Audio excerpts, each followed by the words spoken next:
गुरु साक्षात् परब्रह्म तस्मै श्री गुरवे नमः। अचल गुरु माताजी श्रीमती सेलम सूर्यकांत मामा समेत अचल गुरु जी श्री वेंकटदासार्य सद्गुरु महाराज की जय।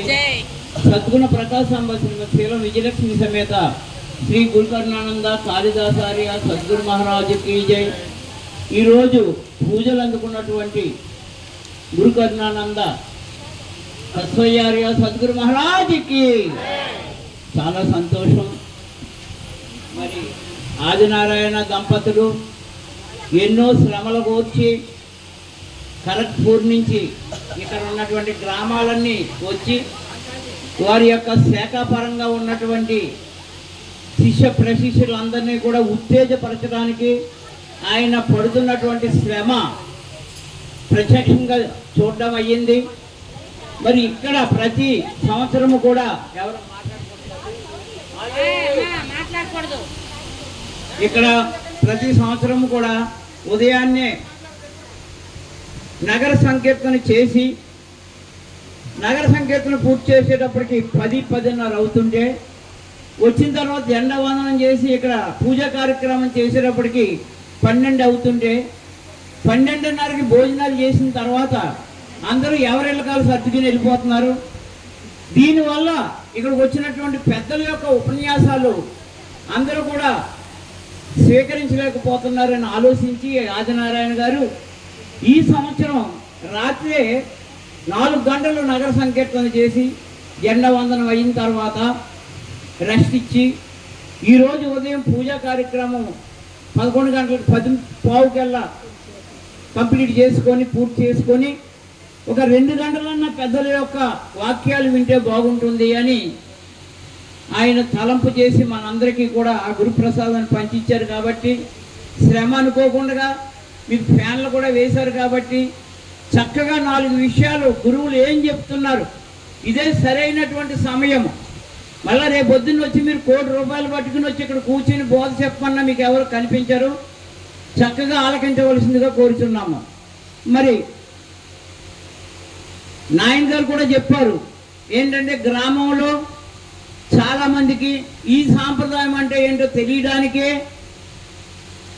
గురువులందరూ కూడా ప్రయత్నించండి।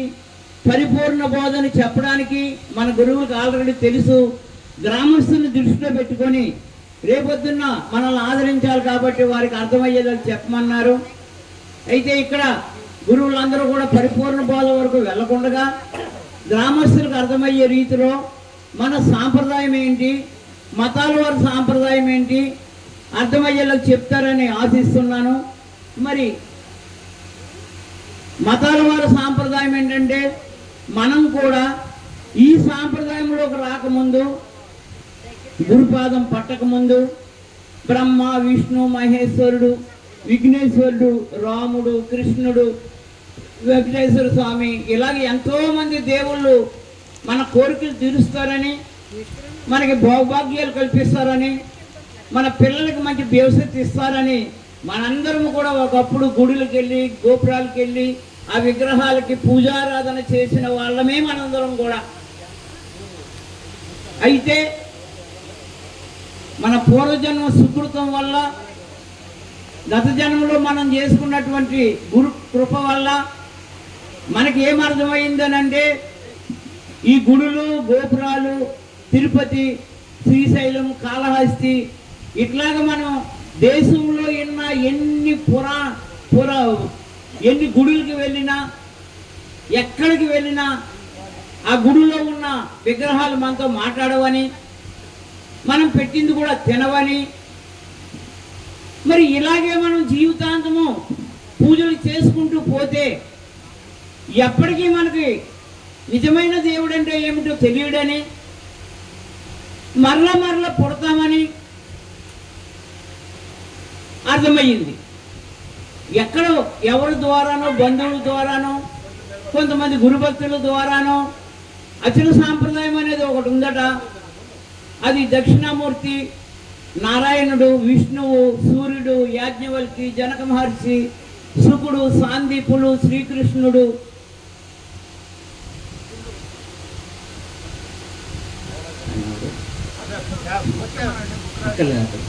శివరామ దీక్షితులు, శ్రీధర స్వామి శివరామ దీక్షితులు ఈ గురు పరంపరలో గురువుల దగ్గర, అచల గురువుల దగ్గర దేవుడు ఉంటే ఏమిటో తెలియచేస్తారని, స్వచ్ఛంగా ప్రత్యక్షంగా చూపిస్తారని తెలుసుకొని ఈ మార్గంలోకి వచ్చి ఆ దైవం అంటే ఏమిటో తెలుసుకోవడానికి మనం ప్రయత్నం చేస్తున్నాం. మరి ప్రజలు వాళ్ళందరూ కూడా అదే దేవుడే ఉన్నాడని, దేవుడే మనకి కోరికలన్నీ తీరుస్తాడని, నేను వేరు దేవుడు వేరు అనే ద్వైత మతంలో వాళ్ళు ఉంటూ దేవుడు వేరు నేను వేరు అని పూజలు చేసుకుంటూ ఉంటున్నారు. ఈ టైంలో మనం అచల గురువు దగ్గరికి వెళ్ళిన తర్వాత ఏం తెలిసింది? నీవే దేవుడవు, మరలా దేవుడు ఎక్కడో లేడు, నీలో ఉండి అన్నిటినీ గుర్తెరుగుతున్న శరీరం ఏదైతే ఉందో, నీలో ఉండి అన్నిటినీ గుర్తెరుగుతున్న జ్ఞానం ఏదైతే ఉందో అదే ఎరుక, ఆ ఎరుకే దేవుడు, అదే ఆత్మ, అదే పరమాత్మ. కాబట్టి నీలో ఉండి అన్నిటినీ గుర్తెరుగుతున్నటువంటి జ్ఞానం ఏదైతే ఉన్నదో, చైతన్యం ఏదైతే ఉన్నదో అదే దేవుడని, కాబట్టి వేరే దేవుడు లేడని, నీవు శరీరంలో ఉండి జీవుణ్ణి, నేను మనిషిని అనేటువంటి అజ్ఞానంలో ఉన్నప్పుడు నీవేమో మనిషివి, శరీరానివి, దేవుడు వేరు. అచల గురువుల దగ్గరికి వెళ్ళిన తర్వాత నీలో ఉండి గుర్తెరిగేదే దేవుడని తెలిసిన తర్వాత ఈ దైవాన్నే మనం చూడాలి. అయితే చాలామంది ఏమంటారంటే దేవుడు కనిపించడు, ఆత్మ కనిపించదు అంటారు. ఎవరిని అడగనివ్వండి, ఆత్మ కనిపిస్తుందా? కనిపించదు. దేవుడు కనిపిస్తాడా? కనిపించడు. ఇక్కడ ఏమవుతుందంటే అనుక్షణము నిరంతరము మనం ఆత్మను చూస్తూ దేవుణ్ణి చూస్తూ కూడా కనిపించడు అంటున్నాం. ఇదే అజ్ఞానం అంటే. చిన్న సింపుల్ ఇలా తెర అంతే. ఒక 84 లక్షల జీవరాశుల్లో మనుషులు అవని, కుక్కలు అవని, పిల్లులు అవని, ఈ జీవరాశులన్నీ కూడా కదులుతున్నాయి, చైతన్యంతో ఉన్నాయి, జ్ఞానంతో ఉన్నాయి అంటే అదే దేవుడు, అదే దేవుడు. మరి మనం అనుక్షణము చూస్తూనే ఉన్నాం కదా. ఒక ఆయన కదులుతున్నాడు, అందులో దేవుడు ఉండబట్టే కదులుతున్నాడు అంటే మనం ప్రత్యక్షంగా చూస్తున్నాం కదా. కానీ దేవుడు అంటే ఏదో బొమ్మలని 10 తలకాయలు ఉంటాయని ఆ గుడిలోనే ఉంటాడని అనుకుంటున్నాం కాబట్టి దేవుడు కనిపించడం అంటున్నాం. కానీ దేవుడు ఆ రకంగా లేడు, అందరిలోనూ ఉండి చలనం అవుతున్నాడు, చైతన్యంతో ఉన్నాడు. అదే దేవుడు అంటే మనం నిరంతరం చూస్తూనే ఉన్నాం కదా, చూస్తూ కూడా దేవుడు కనిపించాడు అంటున్నాం. ఇది ఎప్పుడు తెలిసింది మనకి? అచల గురువుల దగ్గరికి వెళ్ళిన తర్వాత తెలిసింది, నేనే దేవుణ్ణి, నాలో ఉన్న చైతన్యమే దేవుడని. ఇప్పుడు ప్రతి క్షణము చూస్తున్నాం కదా, చూస్తున్నాం. కానీ ఎక్కడో మనం బయటికి వెళ్తుంటే రోడ్డు పక్కన పొగ బయటకు వస్తూ ఉంటుంది. పొగను చూసి అక్కడ నిప్పు ఉన్నది అంటాం. మనకి నిప్పు కనిపించదు, పొగే కనిపిస్తుంది. ఆ పొగను చూసి ఒకటి నిప్పు ఉందో అంటాం. అలాగే మనం కదులుతున్నామంటే, గుర్తెరుగుతున్నామంటే మనలో దేవుడు ఉన్నాడని అపరోక్షంగా అనుకుంటున్నాం. కానీ సత్యంగా చూడాలని అంటే ఏ రకంగా చూడాలి అన్నప్పుడు మనం చిన్నప్పుడే కాదు, ఇప్పటికీ కూడా మనం నెయ్యి వేసి తింటుంటాం. నెయ్యి, ఆ నెయ్యి అనేది వెన్నపూస నుంచి వస్తుంది. ఈ వెన్నపూస ఎక్కడ వస్తుంది? పాలలో ఉంటుంది. పాలలోనే వెన్న ఉంటుంది, కానీ పాలలో కనిపించదు. పెరుగులోనే వెన్న ఉంటుంది, పెరుగులో కనిపించదు. ఈ పెరుగుని చిలికిన తర్వాత వెన్న వస్తుంది. ఆ వెన్నని ఈ సల్లలో, మజ్జిగలో ఎన్ని రోజుల నుంచినా రెండు కలుసుకో. ఇదే వెన్న పాలలో కనిపించలేదు, పెరుగులో కనిపించలేదు. ఒకసారి బయటకు వచ్చిన తర్వాత మజ్జిగలో నుంచి రెండు కలవు. అట్లాగే మనం కూడా పాలు కాగినట్టు కాగాలి.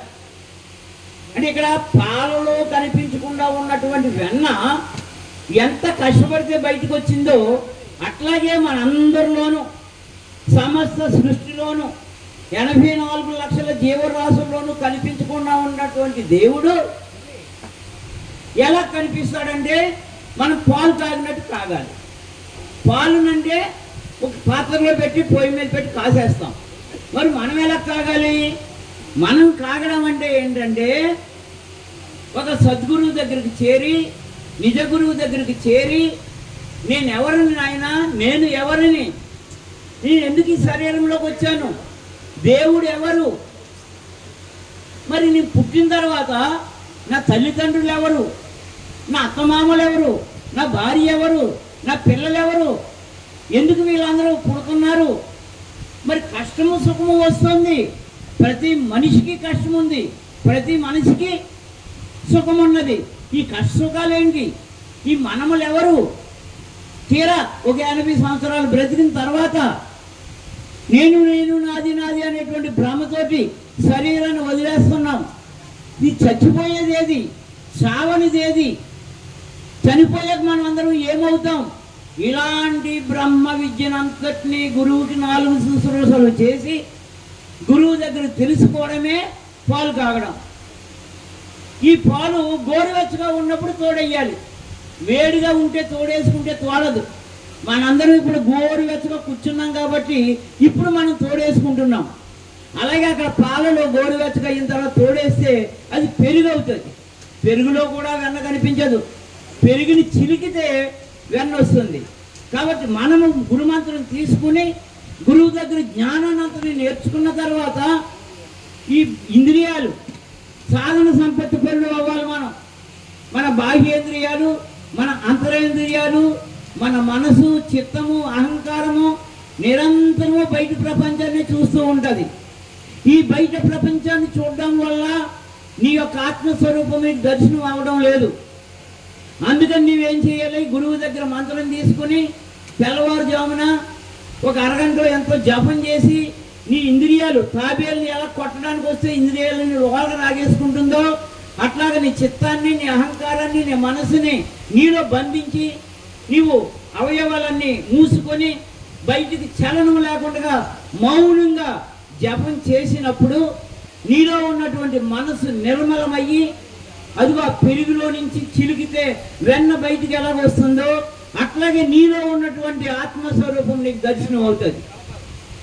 ఈ ఆత్మ దర్శనం అయిన తర్వాత నేనే ఆత్మను, ఈ సకల జీవరాశుల్లో ఉన్నది కూడా ఆత్మని నీకు తెలిసిన తర్వాత ఆ పెరుగుకి ఎలాగైతే వెన్న అంటుకోదో ఈ ఆత్మదర్శనం చేసినటువంటి ఈ మహానుభావుడు దేనికి అంటుకోడు. మళ్ళీ అందరికిలాగే బట్టలేసి తిరుగుతాడు, అందరికిలాగే సంసారం చేస్తాడు, అందరికిలాగే తింటాడు, అందరికిలాగే పడుకుంటాడు. కానీ ఈయన చేసిన ఏ కర్మ కూడా ఈయనకు అంటుకోదు, వెన్న మజ్జిగ అంటుకోనట్టు. అందుకని ప్రతి ఒక్కరూ కూడా గురువు దగ్గరికి చేరిన తర్వాత బ్రహ్మజ్ఞానాన్నంతా నేర్చుకొని తెల్లవారుజాముని జపము చేసి నీ ఇంద్రియాలన్నీ కట్టేసి మనస్సు పరిశుద్ధం చేసి నువ్వు ఆత్మదర్శనం చేసుకునే వరకు నీవు నేను గురువుని అని చెప్పేసి 4 ముక్కలు నేర్చుకుని 10 మందికి చెప్పడానికి ప్రయత్నించకూడదు. ఆత్మదర్శనం అయిన తర్వాత, సాధన సంపత్తి పరుడు అయిన తర్వాత నీవు పూర్ణ బోధకు అర్హుడు అవుతావు. అప్పుడు నీకు పూర్ణ బోధ శివరామ దీక్షలు చెప్పినటువంటి 3 మంత్రాలు ద్వాదశి, షోడశి, పంచదశి నీకు అర్థానికి వస్తాయి, అనుభవానికి వస్తాయి. ఈ అనుభవానికి రావాలని అంటే దీక్షీయాన్ని పట్టుకొని ఇంట్లో పెట్టుకుని దీక్షీయాన్ని ఒక నెల రోజుల పాటు దీక్షీయాన్ని చదివినా అందులో ఏమీ లేదు గుర్తెరిగి మూలం లేని గుర్తెరిగే శరీరం ఏమీ లేదు అనే ఉంటుంది. ఆ గ్రంథాన్ని నీకు పూర్తిగా అవగాహనకు వచ్చి అనుభవానికి రావాలంటే సద్గురు ద్వారా వినాలి. సద్గురు ద్వారా విన్నది నీకు అర్థం కావాలని అంటే నీవు సాధన సంపత్తి పరుడు అవ్వాలి. నీవు సాధన సంపత్తి పరుడు అవ్వాలనంటే కింద నుంచి కూడా ఆళ్ళ దగ్గర నుంచి 1వ తరగతి, 5వ తరగతి, 10వ తరగతి, ఇంటర్మీడియట్, PhD డాక్టర్ కోర్సు చేసినట్లుగా గురువు దగ్గర 1వ తరగతి, 2వ తరగతి, 3వ తరగతి లాగా నీవెవరివి, నువ్వెందుకు పుట్టావు, సాంఖ్యం అంటే ఏంటి, పంచభూతాలు అంటే ఏంటి, పంచభూతాల ద్వారా ఈ శరీరం ఎలా ఏర్పడింది, ఈ శరీరంలో ఏముంటే ఇది కదులుతుంది, గుర్తెరుగుతుంది, అదే ఆత్మ, అదే తారకము, రకము. నీ రకము ఏంటంటే ప్రాణము, గుర్తెరిగే శరీరము, ఎరుక. ఈ 2 తెలుసుకున్న తర్వాత ఆ మనసు కూడా అవ్వాలి. అంటే మనసుని ఆ మనసుకు చెయ్యాలి.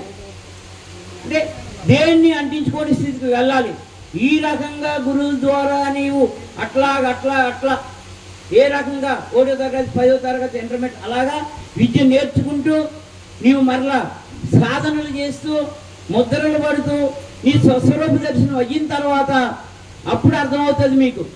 ఉదాహరణకి ఇక్కడే శ్రీకాకుళంలో పలాసలో మా శిష్యురాలు ఒక ఆమె 2 సంవత్సరాలు, ఆవిడ 9 సంవత్సరాలు ఒక గురువు గారికి సేవ చేసింది. ఈ 9 సంవత్సరాల్లోనూ ఈవిడ చిన్నప్పటి నుంచి భగవద్గీత చదవడము, విష్ణు సహస్రనామం చదవడము, శ్రీకృష్ణుడు నీవే ఆత్మ అని చెప్పాడు, అన్నీ నేనేం చెప్పాడు, ఈ ఆత్మ అంటే ఎలా ఉండదో తెలుసుకుందాం అనుకొని ఆ గురువు గారిని సేవిస్తూ నాయన నాకు ఆత్మ అంటే చెప్పు, నాకు ఆత్మ అంటే చెప్పు అంటే, ఊరుకమ్మ ఎందుకు ఆత్మ గురించి నీకు పూజా విధానం చదువు, అనుష్ఠానం చెయ్యి, ప్రతి పుణ్యంకి పూజకి రా, తర్వాత నీకు అర్థమవుతుంది, ఇలాగ చెప్పుకొస్తున్నాడు. సంవత్సరాలు గడిచిపోతున్నాయి. నాయన నీవు చచ్చిపోయినా నేను చచ్చిపోయినా నేను ఎప్పటికీ ఆత్మను తెలుసుకోలేకపోతానేమో, ఏం చెయ్యాలి నాయన అని కాళ్ళు పట్టుకుని ఏడిస్తే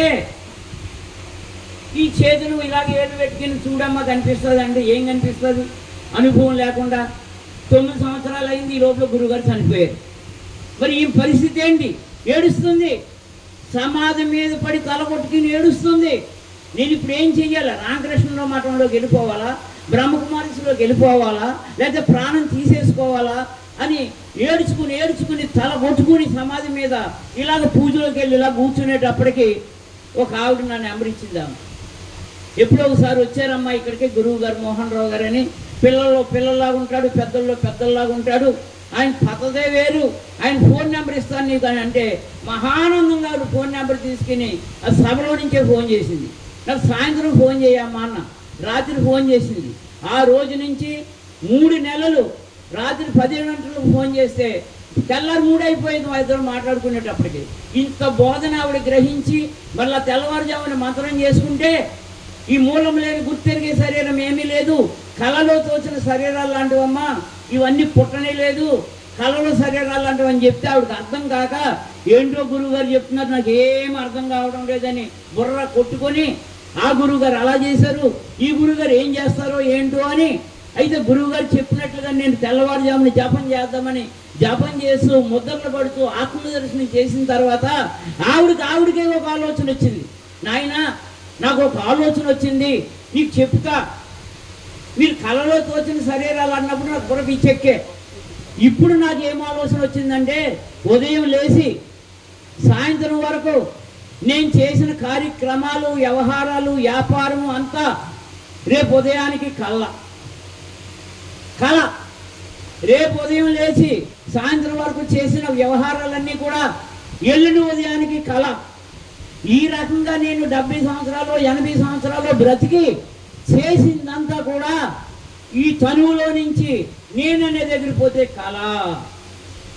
ఇప్పుడు అర్థమైంది నాయన, నాకు కళలో తోచిన శరీరాలు అంటే ఏంటో అర్థమయ్యింది. కళలో తోచిన శరీరాలు 5 గంటల్లో కళ చెదిరిపోతుంది. నిజమా? ఈ కళ ఉచితే అనుకుంటాం, కానీ ఇప్పుడు ఈ శరీరాలతో ఉండి నా భార్య, నా సంసారం, నా గురువు, నా ఆశ్రమాలని మనం చేస్తుందంతా కూడా 70 సంవత్సరాలకు ఒక కళ. ఇది మాత్రం గమ్మున నమ్మలేము. అది లేత కళ, ఇది ముదిరి కళ, ఇది 70 సంవత్సరాల కళ, ఇది కళ. ఇప్పుడు కనిపించేదంతా కళ అని నీకు దృఢపడాలని అంటే గురువు కావాలి. గురువు దగ్గరికి వెళ్ళాలి, విషయాలన్నీ నేర్చుకోవాలి. ఇలా చెప్పుకునేటప్పుడు కొంతవరకే చెప్పడానికి అవుతుంది సభల్లో. ప్రతి పున్నమికి ఎప్పుడు వీలైతే అప్పుడు గురువు దగ్గరికి వెళ్ళి నాయనా నాకు ఇది కావాలి, ఈ జన్మరాహిత్యం అంటారు, ఇది జన్మరాహిత్యానికి మార్గం అంటారు. ఏ రకంగా జన్మరాహిత్యము, నా స్వరూపం నాకు ఎలా కనిపిస్తుంది అని ప్రతి పున్నమికి వీలున్నప్పుడల్లా గురువు దగ్గరికి వెళ్ళి లేకపోతే గురువుని రప్పించుకుని ఈ విషయాలన్నీ నేర్చుకోవాలి. ఇవన్నీ నేర్చుకుని నువ్వు దృఢపడి అసలు నేను పుట్టనే లేదు, నేను కళలో దోషం లాంటి వాడిని అనేటువంటి ఆరూఢత స్థితి వచ్చే వరకు కూడా మనం ఇలాంటి సభలకు వెళుతూ పెద్దలను దర్శిస్తూ పెద్దల దగ్గర వాక్యాలను తీసుకుంటూ గురు శిష్య న్యాయంగా దీన్ని అందరూ పొందాలి. దీనికోసమే తాపత్రయము. నేను ఇప్పటికీ మహబూబ్ నగర్ జిల్లా అయితేనేమి 8 రాష్ట్రాలు తిరిగి ఎంతోమంది నేను పూజ కార్యక్రమాలకు అటెండ్ అయినా, కానీ ఆదినారాయణని చూసిన తర్వాత ఆయనకు నాకు మన సూరిబాబు గారి దగ్గర పరిచయము.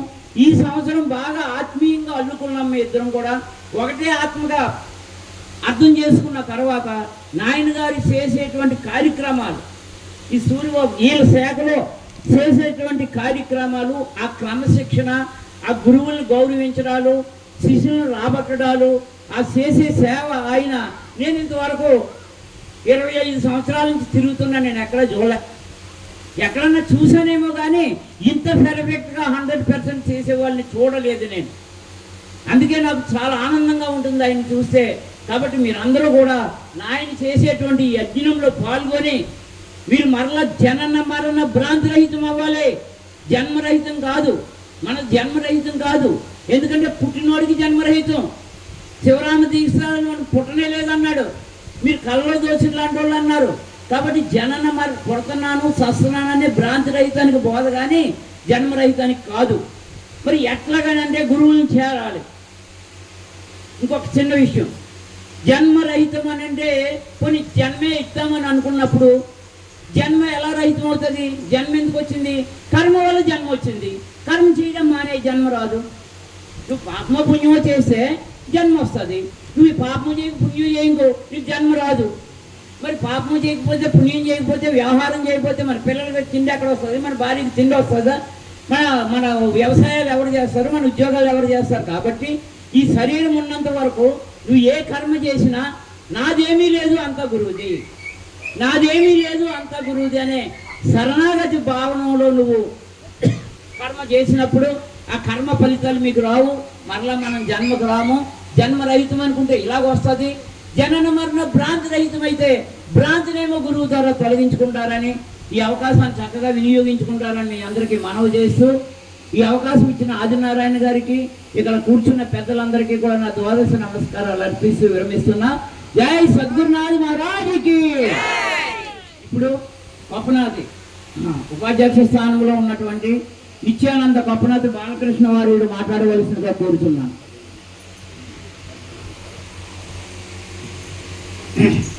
15 నిమిషాలు కాబట్టి 10 నిమిషాలు లేదా 5 నిమిషాలు. జై సద్గురు ప్రభు మహారాజ్.